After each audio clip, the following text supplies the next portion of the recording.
Welcome back to Gelvin Valley on Farming Simulator 15, a beautiful map made by Wild Wild West. We are in the middle of taking some grain to market. Oh my, you can see our tracks. Good old course play. Even though the course is straight, or I think it is, it still weaves around, so maybe our driver is sipping some sauce as he delivers the grain. Who knows? Anyway, we're back here, hopefully to make a little bit of money. Let me check the prices again real quick, make sure they're holding. Yep, they're holding. We got 70,000 liters left to haul out of storage. We rented this truck here. Looks like I have it for plenty of time, so I think I'm going to deliver the barley right on the heels of delivering the wheat. So hopefully the price of our barley doesn't deteriorate too much. I want to get it to market, get it sold, so I can try to get as much in the bank as I can before the prices fall. Let me take it off course here, because I always got to do this part manually because I set up the course wrong. Actually, I didn't just set it up wrong. Truth be told, the corners are so tight in this barn that course play just doesn't work to be able to make the corner coming out of this shed to go around here and get out the gate. Because I think in course play, when you haul grain, you're supposed to start the course right where the spout, the outspout, is coming from your grain storage. So I opted just to put it back. That's right, of course I didn't set up course play wrong. Alright, buddy, climb the hill. Let's go off to market. While he's doing that, I want to show you something. In the last episode, I talked about getting a new kitten at our house, and I think I said I didn't have any pictures pulled up, so I have some now, or, at least I did. Let me see if I can. Aha, he is up. Here he is. This is Emperor, uh, staring into our family's dishwasher. He's a curious little cat. It's funny as all get out, letting him roam around on the floor because he slips and slides. We have a wood floor, if you will, all through the house. Or not wood, I'm not sure what material that is, but very little carpet. So when he gets excited and tries to move fast, he generally peels out. Here he is inspecting the bowl. One of my sons just had some cereal, and maybe he's testing out to see whether he likes cereal-infused milk. I don't think he spent much time there. It's maybe a little bit too sweet. There he is, kind of looking at us head on. Just a cute little guy. I think he even has blue eyes. Can't really tell from the angle here. Once again, he's sitting kind of right in front of the dishwasher. I guess it's closed this time. But anywho, that is our little cat. And yeah, that is what our family has at the moment. Let's go back in game. We are dumping and making money.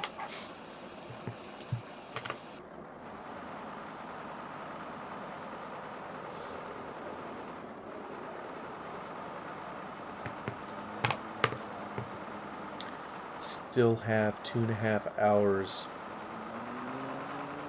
left on this, and I think we're making some pretty good progress. Probably in the next half hour, I should be able to easily get rid of the wheat. And then we can start on the barley.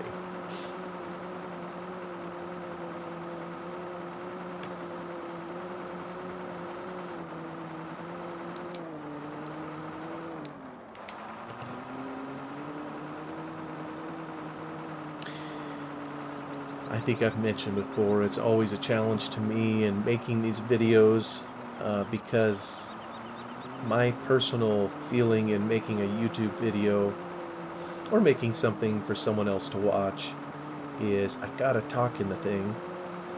I'm generally not a fan of videos where there's no talking, so I figure to keep from being a complete hypocrite, I need to say something when I make these. So it's for just an accountant, which isn't very interesting to most people. We're pretty boring people, I think. Finding something to talk about is always a challenge. So sometimes what you all are stuck with, any of you suffering through this, is maybe what I did this past weekend, or the cat that we got. Oh, hey, what am I doing? I gotta wake up. Let me take him in here and get him full again. My wife's family is a large family, and something they are particularly good at is taking time to spend time together as a family.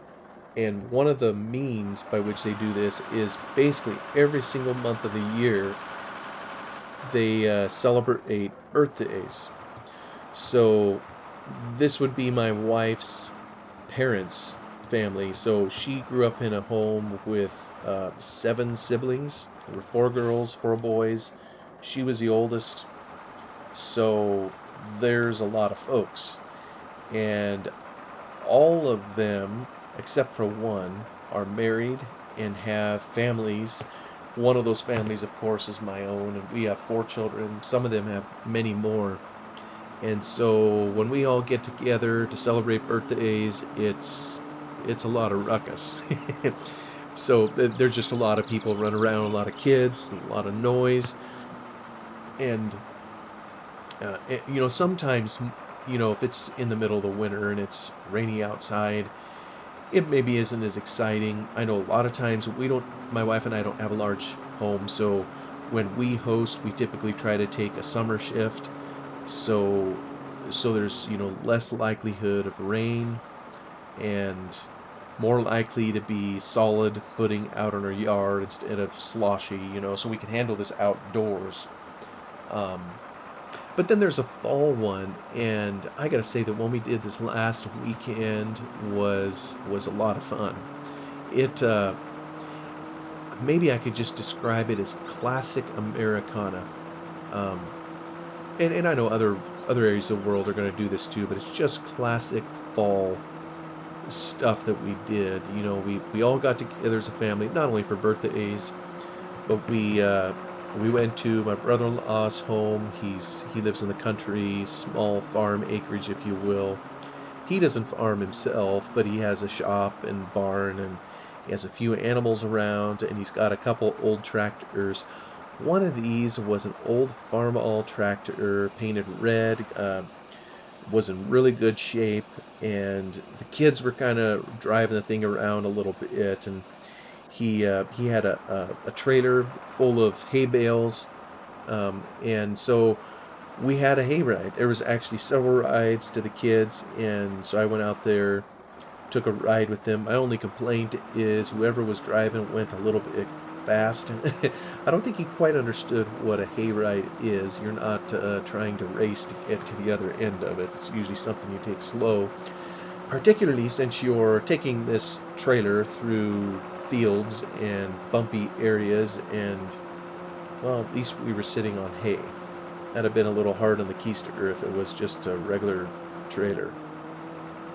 So we had a hayride, uh, and obviously in whoopee. Oh, don't get in that ditch. Boy, once it turns off course, it really is a pickle trying to get back on. So anyway, couple rides, hay rides, kind of under the stars, out in the dark. They had the classic campfire going, sit around. I don't know if some of them, I can't remember if someone brought a guitar, if they did any singing of campfire songs, that kind of thing out there. Um, my wife's family and mine also, we do a lot of singing. That's just been part of our heritage growing up, and something we enjoy doing together. Um, and then we made a bunch of apple cider. And like I say, a lot of this is just a rite of passage, in fall. And it was just a treat to do. Oh, hey, I think this is our last load. Man, I wish I had more money than that. $21,000. Well, Rome wasn't built in a day, was it?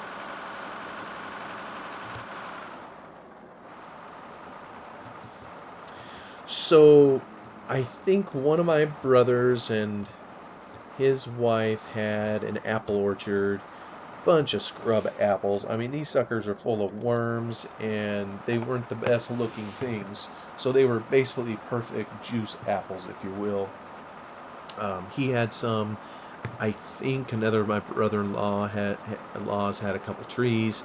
So I don't know how many bushels of apples that we had. So the old saying, many hands make light work. So we had some knife work to do on these apples to, get them cut up to put in the grinder for the cider.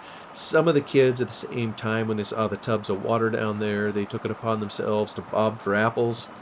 While they were in there, they looked a little wormy for my taste. I don't think I'd want to go down there, but some of them were pretty nice.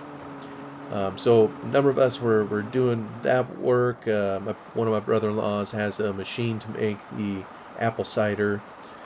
It's electric, and he recently upgraded the chopper, and it really did a pretty decent job. And it's a wonder, with all these moving parts, it always makes me a little leery. All these kids stomping around it, fingers and things around, a pulley with a motor on this chopper unit. We use as many safety precautions as we can, but man, I think I'd build some additional ones into this one if it was mine. Um, so someone up there stomping the apples in to do the grinder, down in this wooden basket or whatever they came in, then you move it over, and then it's all by hand. The grinding part isn't, but the pressing part is still all by hand.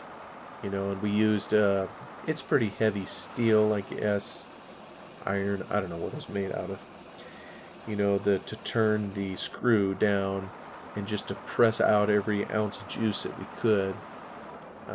Eventually we put like a 2x4 or something in there to turn it tighter and tighter. Um, so yeah, got some apple cider out of it. Meanwhile, kind of in the kitchen, some of the ladies were working on donuts and apple fritters. I mean, you can't hardly have apple cider, without donuts and coffee and apple juice and all that stuff. So, kind of almost like a three-ring circus, just everybody doing all this. And it just was a beautiful evening, beautiful fall. And I realize anybody listening to this, my word, truck, can you like drive straight? Well, maybe my line is crooked in there too. Is it? No, that's straight as an arrow. Yeah, we're gonna chalk this up to hired help that is incompetent. 'Tis a pity.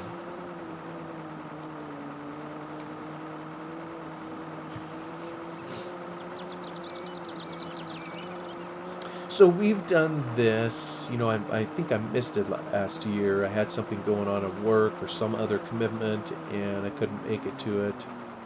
Um, I don't know that we've done it that many years in a row. It's, there could be a whole episode in here just talking about family traditions and what have you. Um, this maybe is kind of turning into one. Um, to where it happens about this time each fall, and I guess as long as people pony up apples, and say let's come make apple cider, I guess we'll keep doing it. How are the prices? Still 242. Yeah, I'm just gonna send it. We really don't make that much money on this, do we? Wow, wow, wow. We may end up making more on the straw. Yeah, that's going to help a little bit. Just want to get some money in the bank. Money, money, money.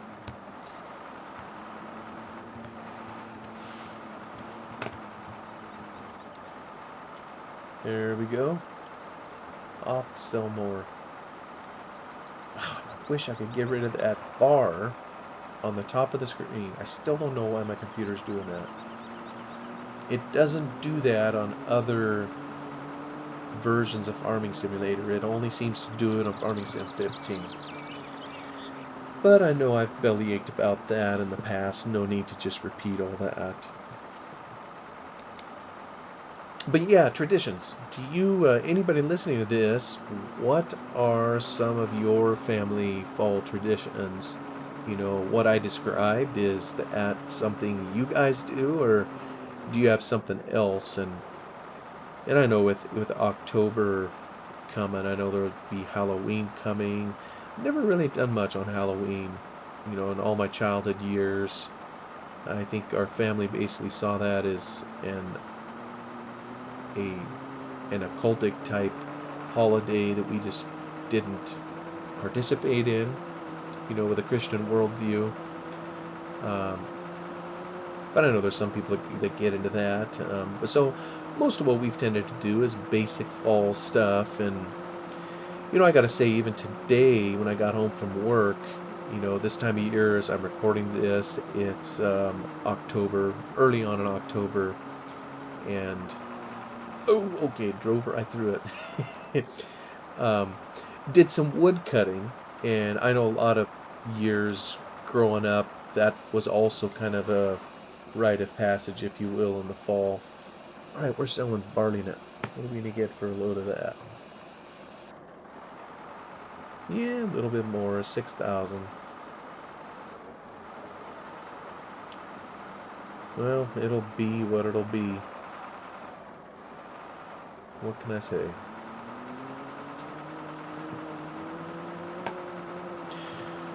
So, yeah, in the old days, Dad had a chainsaw, but we'd head out. I mean, it seems like there's always been trees on the place to cut. Never seems like you run out of them. They get planted over the years. There's always something in the way of something somewhere. And even now, my wife has mentioned a few times there's a couple trees in the yard she'd like to. Now, what did you do that for there, Mr. Truck? Thank goodness I got four-wheel drive. I want to check again. Let's just look at this here. That is straight as an arrow. Alright. Now, I don't understand.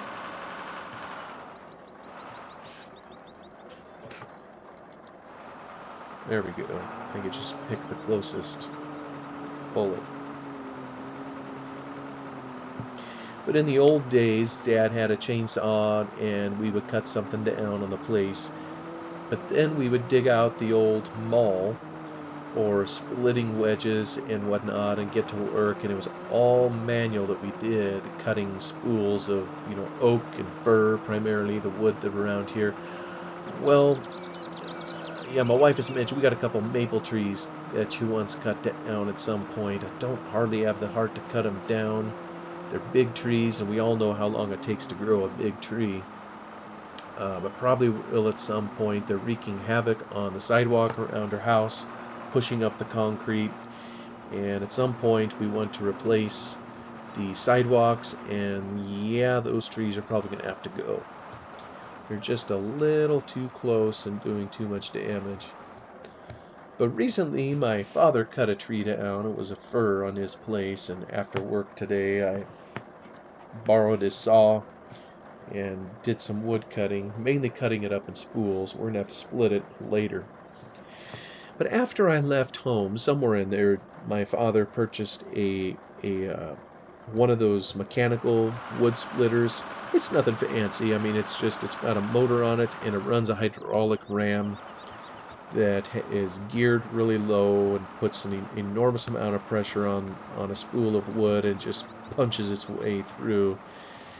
And Well, I gotta say it gives your back a workout, dragging the wood to be split. It's far less impact than swinging that maul over and over again. But I used to love doing that as a kid, back when I was stronger and could do it. I don't think my back would take it now. So anyway, that's going to be for another day. But wood cutting many times was a fall ritual too. Um, but what are yours? What are some things you and your family would do each fall? Hopefully, there's some pleasant memories. And like I say, talking about family traditions would be a episode and then some, probably in its own right. It just fascinates me. Uh, and I realize, not everybody too was gifted with, oh, what shall I say, a normal family. And in the world today, there's just so many unfortunate circumstances, with broken homes, broken relationships, whatever you want to call it. And I'm not here to point fingers at anybody. I think probably most of us recognize, maybe we've been personally impacted. Either we grew up in a situation like that, maybe we had a relationship fail and it happened in our own family. And, you know, maybe talk of family traditions is difficult because the family's broken and they never had opportunity to establish some of those, in which case I think that's really unfortunate. Um, so I may be speaking to those that had time or were blessed with a family where, for whatever reason, they stuck together, they had opportunity to start some of those traditions that families have, the way they do things, if you will, established kind of over time. So anyway, hopefully nobody's offended by that, or feels bad if you don't have anything in particular. I just think it's very interesting to hear from other people as to some of the things they do as a family and those things that bind them together. I'm going to watch this a little bit more. Where does he start to fail? Right on that corner.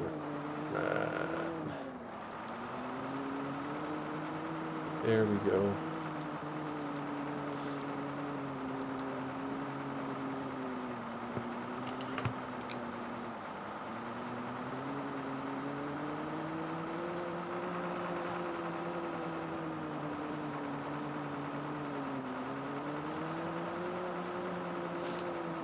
Actually, when it comes to, I'll just maybe speak on this a little bit. Chainsaw handling. I can't remember if I've talked about this before. When I worked on Lone Oak, looking back, I was really lucky.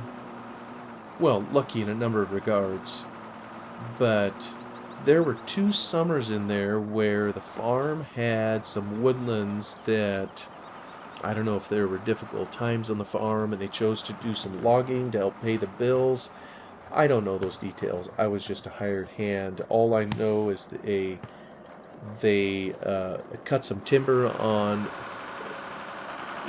their woodland areas, kind of where they have cattle pasture and what have you, and that I got to help with it. And looking back, being able to help log is such a unique opportunity.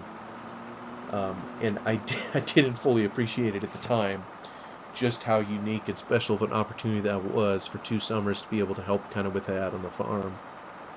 But that's kind of where I learned how to use a chainsaw. I was a teenager, I think, at the time, and I wasn't really involved in falling the trees. But I think where you would learn how to handle a chainsaw is after the tree is on the ground. You need to cut all the limbs off. So that's pretty easy work to do. So that's a lot of what I did while we were in the forest, learning how to run a saw, sawing limbs off. I don't know if I helped buck a log, and bucking a log is cutting it to length. Um, but I cut off a lot of limbs just to learn how to use a saw. And it's, once you have a basic skill on that, you never lose it really, and it sticks with you. And so, like today, a lot of that just came back, and there's more and more safety equipment available than what we had back in the day. And maybe it was available back in the day too, and I mean, personally, I was ignorant. I didn't know. But, the wearing of chaps to protect your legs, all it takes is that one split second, and now you've sawed your leg open. And there's someone at our church where that's exactly what happened to him. I don't know the circumstances or what happened. All I know is he nearly sawed his leg off, caused a lot of damage. I say sawed his leg off. Maybe it isn't quite that dramatic, but I think any of us can imagine. We know what a chainsaw is, and we know what that chain spinning around and around is doing. The idea of having that anywhere near any of our appendage or person is anathema. But he didn't have chaps on, I think. And so it cut right through his pants, went right into his leg, and I don't remember how many stitches and staples he had put on his leg to get him put back together, but a pretty traumatic thing to have happen. And I mean, most people know what a chainsaw is. That chain is wicked. It's if you look at it real closely and you see how those cutter blades are arranged, hey, it's ripping the stuffing out of the wood that it goes through. There is some method to the madness, but you get that on your leg and you're basically shredding it. And I don't know if I ever did see his leg. I think it was the upper part of his leg. I don't know if it went below his knee that much. I'd have to ask him again one of these days. But it probably could have been prevented if he would have wore chaps. Chaps, I mean, they're not going to keep the chainsaw from fully going through your leg. Maybe there's some chaps out there that would. I know the ones that we have, that my father uses and that we borrow. Um, I don't think they would ultimately stop it, but they would do enough that, if you just happen to slip, maybe you would shred your chaps, but it wouldn't hit your leg. It's just enough to give you, some time. And sometimes time is all you need. Usually we wear heavy boots. In years ago, we didn't wear eye protection. It is mainly just sawdust, but it's no fun getting sawdust in your eyes. And sometimes there are other things that are in the tree that you're cutting that you definitely don't want in your eyes, like metal. You never know if somebody has pounded a nail or something into that tree, and if you hit it with your saw, you just don't know what it could throw to your eye. And even if it's nothing but wood, nobody wants splinters in their eye, and sometimes it kicks it really hard towards yourself. So eye protection's good. Ear protection, my goodness, I'm probably gonna go deaf or lose my hearing, just like I remember the old timers years ago.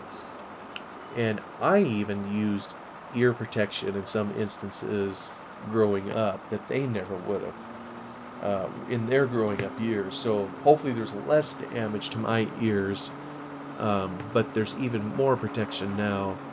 Um, it's like this afternoon, I had ear protection, and it just dulls the sound of the saw.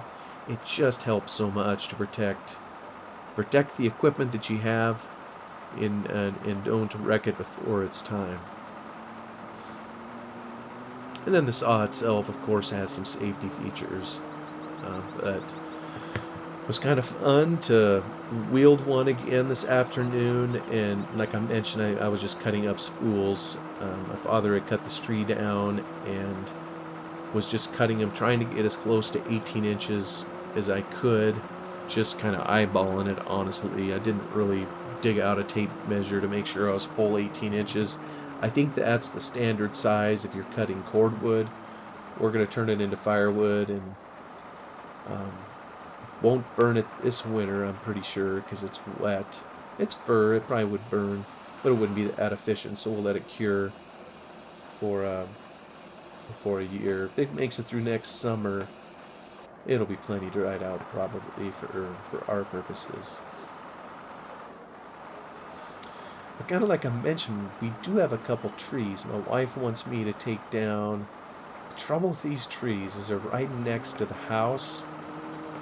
One of them, I think I would feel pretty comfortable taking down. It's uh, it's just unencumbered. The second one, we have a power line literally running right through it, through the tree, on one side of it, in its branches.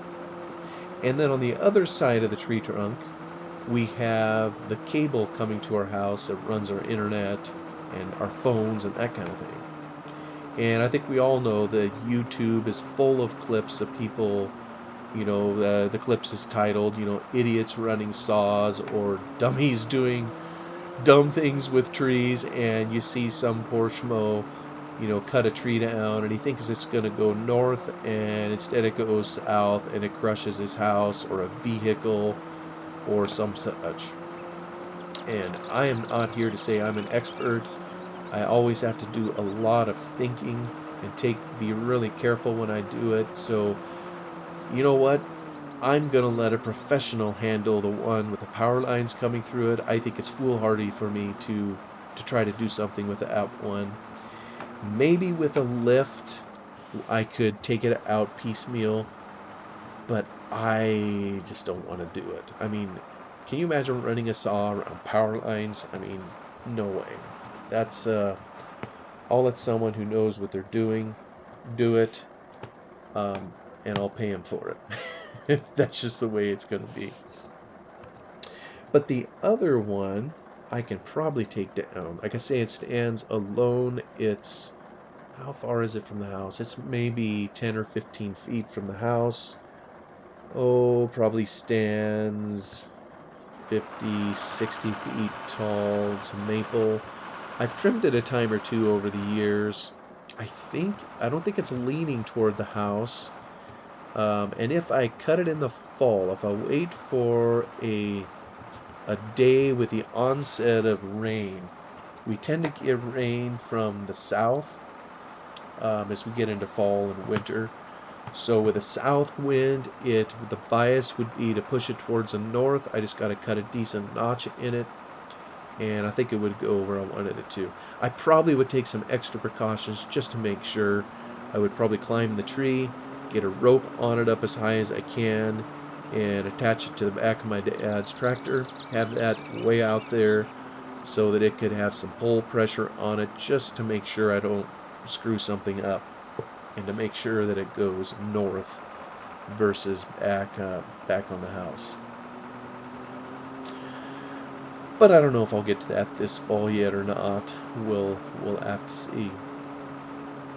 Probably just as well. Some more wood to cut. We got this other wood to cut. Just as well do it all in one fell swoop. But what I do know is we've made it through another half hour already, so I'm gonna quit boring everybody and we'll leave off the episode here. So thank you so much once again for watching. I can't see anybody who's watching this. Obviously you can't see me. You're listening to my voice. But I really do appreciate you stopping by and taking time to do it. It'd be a lot less fun doing it if nobody listened. So anyway, you all have a wonderful day, and I will see you on the next one. Goodbye for now.